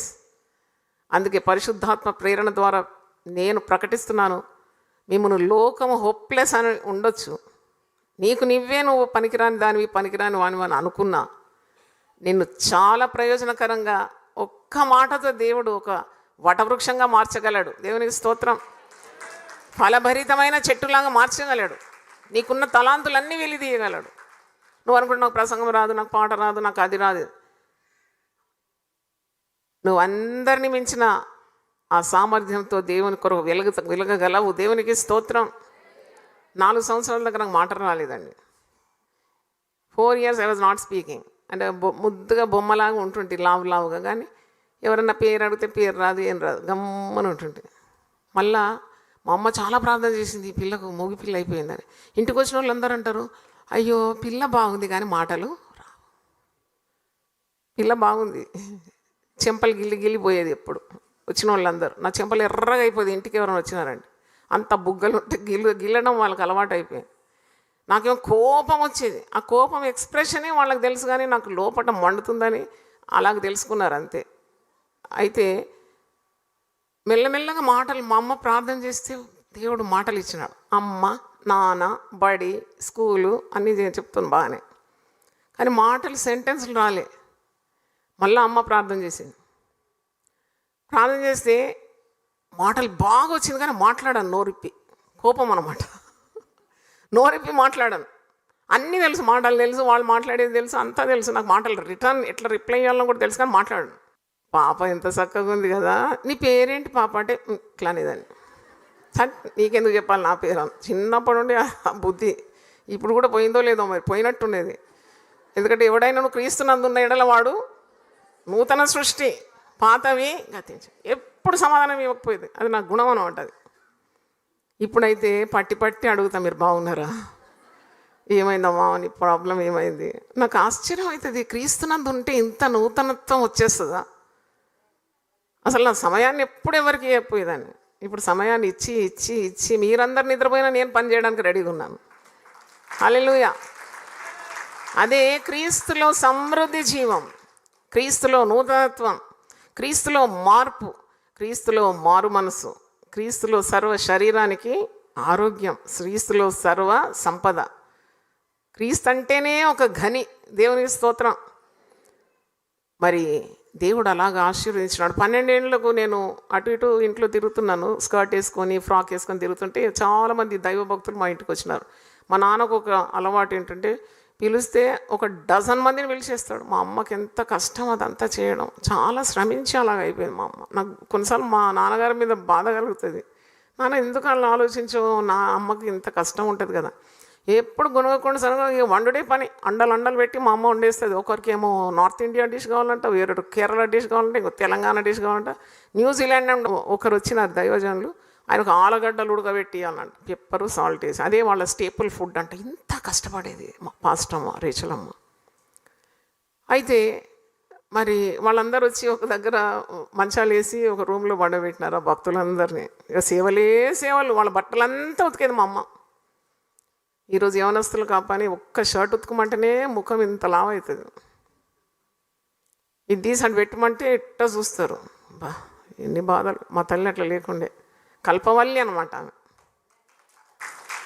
కల్పవల్లి అనాలన్నా ద్రాక్షావల్లి అనాలను, అంత కష్టపడ్డది. అందుకే ఈరోజు మనకి ఇన్ని ఆశీర్వాదాలు తెలుసా మీకు. అయితే ఆమె అటు ఇటు పోతుంది, కిచెన్లో అటు ఇటు తిరుగుతుంది. ఒక పాస్టర్ నన్ను చూసినాడు, ఇట్లా ఏకగా చూస్తున్నాడు. నేను అటు ఇటు తిరుగుతున్నా, మాటలు వినబడతలేదు. ఏ మాట నా నోటి నుండి ఎవ్వరికి వినబడదు అనమాట 12 ఏళ్ల వయసులో. అది ఇట్లా చూస్తున్నాడు, ఈ పిల్ల ఏంటి మాట్లాడతలేదు, వచ్చి 2 రోజులైంది ఈ మాట స్వరం వినబడతలేదేంట. అయితే వాళ్ళు మాట్లాడుకుంటారు. నాకు తెలుసు కదా, నాకు మాటలు వచ్చు, నాకు అన్నీ వచ్చు, కానీ మౌనం. అయితే వాళ్ళు ఏం మాట్లాడుతున్నారంటే, పిల్ల మంచిగా ఉంది, పాపం బాగుంది, కానీ మాటలు రావంట. అయితే ఒక పాస్టర్ ఆత్మ పూర్ణుడై పరిగెత్తుకొని మంచం మీద నుండి లేచి వడిగా నా దగ్గరకు వచ్చి నా నోటి మీద చేయి పెట్టి ఆ మూగతనాన్ని బంధించేసినాడండి. దేవుని స్తోత్రం. అయితే నేను ఇంకా పరేషాన్ అయినాను. నేను అనుకున్నాను, ఇదేంటి. అమ్మ దగ్గర పోయినాను, అమ్మ నాకు మాటలు వచ్చాను, నువ్వు చెప్పొచ్చు కదా. నా మూతి మీద చేయి పెట్టి బంధించేసినాడు ఆ మూగతనం. అంటే మంచి పని చేసినాడు బిడ్డ, నువ్వు ఇక మాటలు మాటలు మాటలు మాటలు మాటలు ఊటలుగా వచ్చేస్తాయి నీకు అని మా అమ్మ చెప్పింది. నువ్వు ఎవరిని చూసినా ఇక మాట్లాడతావు అన్నది. అలాగే జరిగింది. దేవుని స్తోత్రం. ఆ రోజు నోరుప్పినానంటే ఇంతవరకు ఈ క్షణం వరకు ఆగలేదు. దేవుని శక్తి, దేవుని స్తోత్రం. 40 రోజులు ఏకధాటిగా భయపడొద్దనే ప్రసంగాలు చేసినాను. పోయిన సంవత్సరం కూడా ఏకధాటిగా 40 రోజులు. ఒక ప్రసంగం ప్రిపేర్ చేయాలంటే మీకు తెలియదు ఆ సంగతి. పెద్దలను అడగండి ఎప్పుడన్నా. ఒక్క ప్రసంగం చేయాలంటే ఎన్ని రోజులు సిద్ధపడాల్సి వస్తుంది. పాస్టర్లను అడగండి. It takes time to prepare one message. కానీ నా యందు విశ్వాసం ఉంచు అని కడుపులో నుండి జీవజల నదులు పారునని ఆయన బిగ్గరగా కేక వేసి చెప్పినాడంట. ఎక్కడుంది మాట?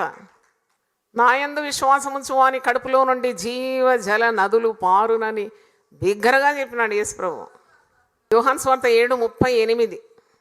అంటే నేను ఎందుకు ఈ మాట చెప్పినానంటే, మనం అనుకుంటాం దేవుని శక్తిని మనమే కొద్దిగా దయగలిగి కొద్దిగా తక్కువ అంచనా వేస్తాం ఎప్పుడు.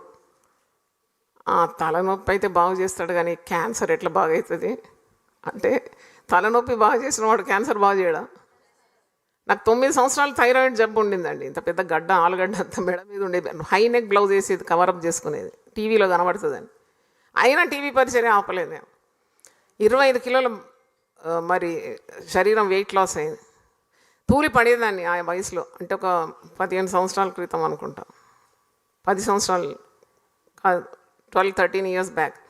9 years ఐ వాజ్ సఫరింగ్. అది ఎవరికి పెద్ద చెప్పుకోలేదు, కానీ సహిస్తూ ఉండేదాన్ని. బాగలేదంటే ఇంటి వాళ్ళకి కూడా విసుగు అవుతుంది కదమ్మా. ఎక్కడ చెప్పలేము మనం ఇవన్నీ. దేవుని పాదాల దగ్గర పడి ఏడవాలంతే. అయితే 9 years ఉన్న థైరాయిడ్ ఎలా పోయింది? ఆ గాయిటర్ ఎట్లా మాయమైంది? అస్సలు లేదండి, గాయిటర్ అసలు లేదు. అది ఎక్కడుందో కూడా నాకు తెలియదు. ఆ థైరాయిడ్ డాక్టర్ అన్నాడు, లేదమ్మా అది ఎక్కడో శరీరంలో దాగుంటుంది. నేను ఇంకా మాకు 4 ఫ్రెండ్స్ ఉన్నారు థైరాయిడ్ స్పెషలిస్ట్, వాళ్ళని తెచ్చి ఒకసారి చెకప్. నాకు ఏ చెకప్ వద్దు, అది దేవుడు దాన్ని తీసి చెత్త పుట్టలో పడేసినట్టున్నాడు. నేను బిలీవ్ చేస్తున్నాను, ఐఎమ్ ఏ బిలీవర్. నేను విశ్వసిస్తున్నాను నా ప్రభు అంతటి గొప్ప కార్యము చేస్తాడని. థైరాయిడ్ వస్తే జీవితాంతం మింగాల గోళీలు. ఆ గోళీలు ఆయన రాసిన 3 పేజీల ప్రిస్క్రిప్షన్ అంతా చెత్త పుట్టలో పడేసినాను. నువ్వు బాగు చేస్తే నేను నీ సేవ చేస్తానని ఒప్పుకున్నాను. దేవుని స్తోత్రం, హల్లెలూయా. దేవుడు నన్ను పూర్తిగా బాగు చేసినాడండి థైరాయిడ్ నుండి. మీరు థైరాయిడ్ పేషెంట్స్ వినండి ఈ మాట, మీరు బాధపడకండి, ప్రార్థన చేయండి. ఆయన ప్రతి విధమైన రోగాన్ని, ప్రతి విధమైన వ్యాధిని స్వస్థపరచగలడు. హల్లెలూయా. అంత విశ్వాసం నీలో ఉండాలి. మరి ఈ పుట్టుకుంటువానికి ఇంత గొప్ప మేలు ఆ రోజు జరిగింది. ఆశ్చర్య కార్యం చేసినాడు ప్రభు. అందరూ ఆశ్చర్యక్రియ, వీడే నా పుట్టుకుంటేవాడు, దేవాలయం దగ్గర పడి ఉండేవాడు వీడే కదా అని గుర్తుపెట్టి వారి ఆశ్చర్యము, వారి విస్మయము, వారి ఈ అద్భుతం చూసి, ఈ దేవుని యొక్క గొప్పతనాన్ని వారు చూసి వారు మరి నమ్మలేకపోతున్నారు అన్నమాట. అంటే అంత అబ్బురపడిపోతున్నారు. అలాగే ఈరోజు ఒక ఆశతో మీరు వెళ్ళండి. ఇక్కడ దీర్ఘకాల సమస్యలు మీకున్నా మీరు భయపడే అవసరం లేదు. Any flash of a second God can do a miracle. Hallelujah. ఆయనకు పెద్ద టైం అవసరం ఏం లేదు. ఆయన నోటి మాటతో సర్వ ప్రపంచాన్ని సృష్టించిన దేవుడు. కలుగును గాక అంటే కలిగింది కదా. మన జీవితంలో మనకు ఆ ఆశ ఉండాలి, ఆ నిరీక్షణ ఉండాలి, ఆ సంతోషం ఉండాలి, ఆ నమ్మకం ఉండాలి. ఆయన నీ నమ్మకాన్ని ఎప్పుడు కూడా వమ్ము చేయడనే విశ్వాసం నీకు ఉండాలి. అందుకే ముసలితనమందు వారు సారము కలిగి పచ్చగా ఉండి ఆయనలో ఏ చెడుతనమో లేదని ప్రసిద్ధి చేయుటకై వారు మందిరంలో నాటబడిన వారుగా ఉంటారంట. చప్పట్లు కొట్టి దేవుని స్తుతించండి. 92వ కీర్తన ఆఖరి పేరలో ఉంది. అందరూ ఒకసారి లేచి పడితే ప్రార్థన చేస్తాను. ఎంత ఆశ్చర్యకరుడు ఎన్నా ఎంచలేను నా యేసన్నను. ఎంత ఆశ్చర్యకరుడో ఎన్నా ఎంచలేను నా యేసన్నను. ఎంత అంధకారమైనను ఎన్ని బంధకములైనను, ఎంత అంధకారమైనను ఎన్ని బంధకములైనను అన్ని సరిచేయును యేసన్నా. ఎంత ఆశ్చర్యకరుడో యన్నా ఎంచలేను నా యేసన్నను. ఎంత పాపినైనా యేసన్నా వింతగాను రక్షించునన్నా. ఎన్ని కుంటి వారికి కాలు చేతులు కన్నులు లేని కాబోదులనైనను. కుంటి వారికి కాలు చేతులు కన్నులు లేని కాబోదులనైనను. మన్ననతో నీలో మంచిగా చేసిన, మన్ననతో నీలో మంచిగా చేసిన మంచివాడు యేసన్నా.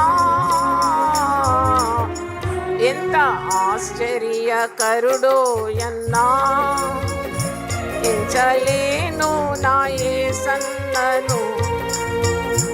ఎంత పాపినైనా యేసన్నా వింతగాను రక్షించునన్నా. ఎన్ని బంధకములైనను ఎన్ని బంధకములైనను అన్ని సరిచేయును యేసన్నా. ఎంత ఆశ్చర్యకరుడో యన్నా ఎంచలేను నా యేసన్నను. ఎంత అంధకారమైనను ఎన్ని బంధకములైనను ఎంత అంధకారమైనను ఎన్ని బంధకములైనను అన్ని సరిచేయును యేసన్నా. ఎంత ఆశ్చర్యకరుడో యన్నా ఎంచలేను నా యేసన్నను.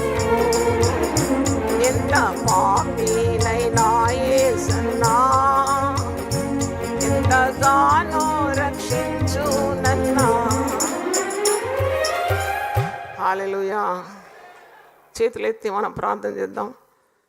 ఎన్నెన్ని బంధకాలు, ఎంతెంత పాపం, ఎంతెంత పోరాటం, ఎన్నెన్ని ప్రార్థనలకు జవాబు రాలేదు.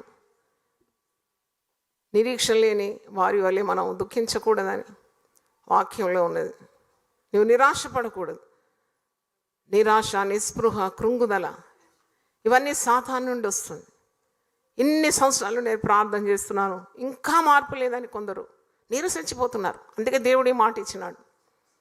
దేవుడు ఏదైనా చేయగలడు, ఎంతైనా చేయగలడు, ఎప్పుడైనా చేయగలడు అని నోటి మాట చాలు నీ జీవితం చక్కబడుతుంది. యేసును రక్షకునిగా నీ హృదయంలో స్వీకరించాలి. ఆయన నీ కొరకు సిలువలో బలి అయినాడని, మరణించినాడని, నీ పాపముల కొరకు తన రక్తము చివరి బొట్టు వరకు ధారపోసినాడు. 3వ రోజు ఆయన తిరిగి పునరుద్ధానుడైనాడు. ఆయన ఆరోహణుడైనాడు. ఆయన తిరిగి వస్తున్నాడు. ఆత్మరూపిగా మన మధ్యలోనే ఉన్నాడు. ఎప్పుడు నీ చెవిలో దేవుని మాటలు ఊదుతూ ఉన్నాడు. నువ్వు భయపడద్దు, నువ్వు భయపడద్దు, నువ్వు భయపడద్దు. మనకు భయపడటకు దాస్యపు ఆత్మని ఇవ్వలేదు. ఆయన పుత్రాత్మనిచ్చినాడు. ఆయన పుత్రుని ఆత్మ మనలో ఉంది. ఆయన ఆశ్చర్యకరుడైన యేసు, ఆయన అద్భుతకరుడు, ఆయన ఆలోచనకర్త, ఆయన బలవంతుడైన దేవుడు, ఆయన నిత్యుడగు తండ్రి, ఆయన సమాధానకర్తగా అధిపతి, ఆయన రాజులకు రాజు, ప్రభువులకు ప్రభు, ఆయన శ్రీమంతుడు, ఆయన సమీపింపరాని తేజస్సులో ఉంటాడు. కానీ ఆత్మరూపిగా నీలోనే ఉన్నాడు, నీ ప్రక్కనే ఉన్నాడు, నీ ముందున్నాడు, నీ వెనుకున్నాడు, నిన్ను ఆవరించి ఉన్నాడు, నీతో మాట్లాడుతూనే ఉంటాడు. ఆయన జీవము గల దేవుడు, ఆయన జీవాధిపతి, ఆయన చేయలేని కార్యం లేదు. ఆయన నీకు వెంటనే స్వస్థత ఇవ్వగలడు, వెంటనే నీ దుఃఖ దినములు సమాప్తం చేయగలడు, నీ అంగలార్పును నాట్యంగా మార్చగలడు, నీ స్థితిగతులను మార్చగలడు, నీ పరిస్థితులను చక్క చేయగలడు. Is a God of restoration. అన్నీ చక్క చేయగలడు. పోగొట్టుకున్నవన్నీ తిరిగి ఆయన ఇవ్వగలడు. ఎక్కడెక్కడ నీకు అవమానం కలిగిందో అక్కడంతా రెట్టింపు ఘనతని ఇవ్వగలడు. నీ రోగాన్ని బాగు చేయగలడు, నీ శరీర రుగ్మతలను బాగు చేయగలడు. ఒక వ్యక్తికి నువ్వు 2 సార్లు చెప్తే కూడా విసిగిపోతారు, ఇదే సమస్య, ఇదే సమస్య. కానీ చూస్తున్న దేవుడు నీ శరీరంలో ఎక్కడెక్కడ ఏ భాగాల్లో మరి రోగం ఉన్నదో ఆయనకు తెలుసు. భయపడదు. ఆయన స్వస్థపరచు దేవుడై ఉన్నాడు. నిన్ను స్వస్థపరచు యెహోవాను నేనే అని సెలవిచ్చినాడు. ఆయన పొందిన దెబ్బల చేత మనకు స్వస్థత, ఆయన కార్చిన రక్తం ద్వారా విడుదల ఉంది. ఆయన మహోన్నతుడైన దీనులను లక్ష్యపెట్టే దేవుడు. ఆయన అహంకారులను దూరం నుండే ఎరుగుతాడు. దీనులకు ఆయన కృపనిస్తాడంట. దేవా, కరుణించి కటాక్షించండి. క్రొత్త సంవత్సరంలో మేము అడుగుపెట్టినాం. అయోమయంగా మేము ఉండకుండా, భవిష్యత్తు గురించిన భయాలు లేకుండా విశ్వాసంతో ఉన్న నడక మాకు దయచేయండి. రేపు ఏమి సంభవించినో మాకు తెలియదు, కానీ కీడేమీ సంభవించదు నీ బిడ్డలకు. అన్ని మేలు కొరకే సమకూర్చే దేవా, నీకు వందనాలు చెల్లిస్తున్నాను. భయంతో ఒక దినాన్ని మేము ఎదుర్కోకూడదు, విశ్వాసంతో మేము ఎదుర్కోవడానికి సహాయం దయచేయండి. వెలిచూపు కాదు నాయన, విశ్వాసపు నడక మాకు దయచేయండి. చూచి నమ్మడం కంటే చూడక నమ్మువారు ధన్యులని సెలవిచ్చినావు. మేము విశ్వసించాలి నాయన. నీతిమంతుడు విశ్వాస మూలంగా బ్రతుకుతాడు. ఎన్నో పరిస్థితులు తారుమారుగున్నా అచంచలమైన విశ్వాసంతో అడుగులు వేస్తూ ముందుకు వెళ్తాడు. నువ్వు విశ్వాసంలో కర్త అయిన దేవుడు తండ్రి. నీ యొద్దకు వచ్చి వారిని తృణీకరించే దేవుడు కానీ కాదు, పాపములను క్షమించే దేవుడు, పరిస్థితులు చక్కబెట్టే దేవుడు, జీవము సమృద్ధి అని జీవమిస్తావు నాయన. శ్రీమంతుడవు నాయన, నీకు స్తోత్రం. ఏది నీకు కుదవలేదు కాబట్టి ప్రతి ఒక్కరి తల మీద నీ పరిశుద్ధమైన హస్తం ఉంచండి. విశ్వాసం దయచేయండి ఆయన. దేవుని యొద్దకు వచ్చేవాడు దేవుడు ఉన్నాడని నమ్మాలి. తను వెతికే వారికి తగిన ఫలం ఇస్తాడని నమ్మాలి కదా అని వాక్యంలో మేము చూస్తున్నాం. అట్టి విశ్వాసంతో ఈ క్రొత్త సంవత్సరం మమ్మల్ని నింపుమని కోరుతున్నాం. మాకు ఇచ్చిన వాటన్నిటి కొరకు స్తుతించడానికి తెలివి దయచేయండి. ఆ కుంటి వానికి ఎంత తెలివినైనా, వానికి ఎప్పుడు గుడిలో లోపలికి వెళ్ళలేదు, ఎవరిని వారిని రానియరు. అలాంటి వారు గుడి వెలుపల ఉంటారు, గుడి లోపట రాలేరు. యూదులు అట్టి వారిని బహిష్కరిస్తారు. కానీ ఒక్క క్షణంలో స్థితిగతులన్నీ మారిపోయింది. 40 ఏళ్ళు కుంటితనంతో ఉండేవాడు, పుట్టిందే కుంటివాడు. ఒక్క క్షణంలో, ఫ్లాష్ ఆఫ్ ఎ సెకండ్ భక్తులు ప్రార్థించినప్పుడు చిటుకున లేచినాడు, దిగ్గున లేచినాడని వాక్యంలో ఉంది. లేచి నిలిచి నడిచి నడుస్తూ నేరుగా దేవాలయం లోపలికి వెళ్ళినాడు. అంతవరకు లోపల ప్రవేశమే లేదు.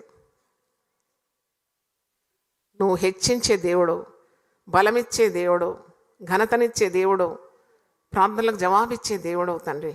నేరుగా దేవాలయం లోపలికి వెళ్ళి గంతులేస్తున్నాడు, స్తుతిస్తున్నాడు. నా దేవుడు నాకు ఇంత మేలు చేసినాడా, నన్ను చక్కబెట్టినాడు కదా, నా అవయవాలన్నీ తాకినాడు కదా, నూతన బలం నాకు ఇచ్చినాడు కదా, కాళ్ళు కీళ్ళు ఎముకలు మూలుగులు నరములు కండరం మీద ఆయన దయకుమరించినాడు కదా.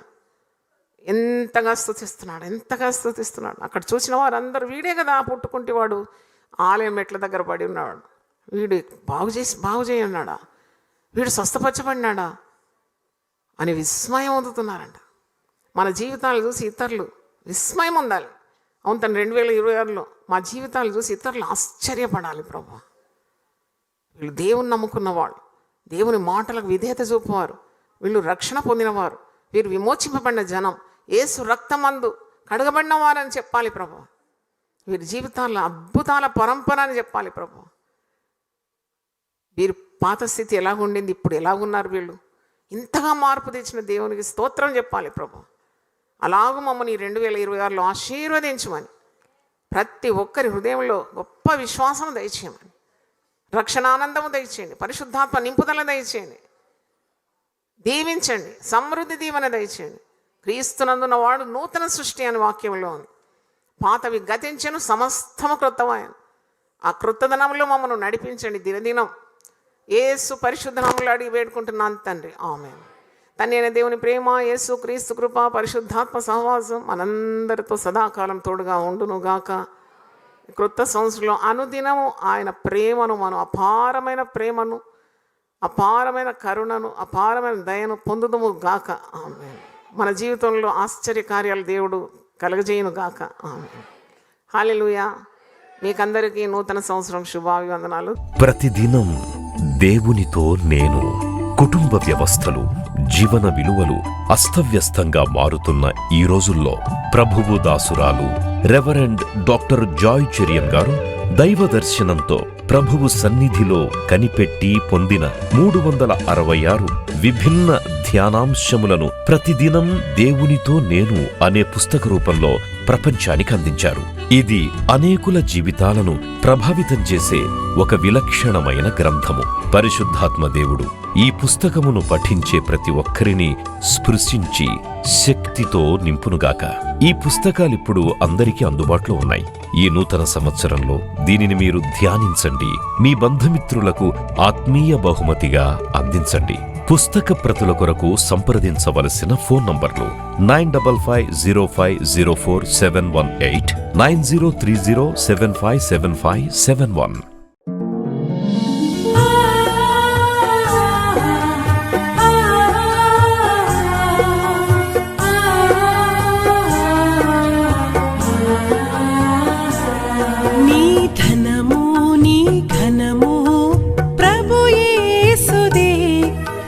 దశమా భాగమునీయ వెనుదీతువా. నీ ధనము నీ ఘనము ప్రభు యేసుదే, నీ దశమా భాగమునీయ వెనుదీతువా. ధరలోన ధనధాన్యములనీయగా కరుణించి కాపాడి రక్షింపగా. ధరలోన ధనధాన్యములనీయగా కరుణించి కాపాడి రక్షింపగా. పరలోకనాదుండు నీకీయగా మరి యేసు కొరకీయ వెనుదీతువా. పరలోకనాదుండు నీకీయగా మరి యేసు కొరకీయ వెనుదీతువా. నీ ధనము నీ ఘనము ప్రభు యేసుదే, నీ దశమా భాగమునీయ వెనుదీతువా.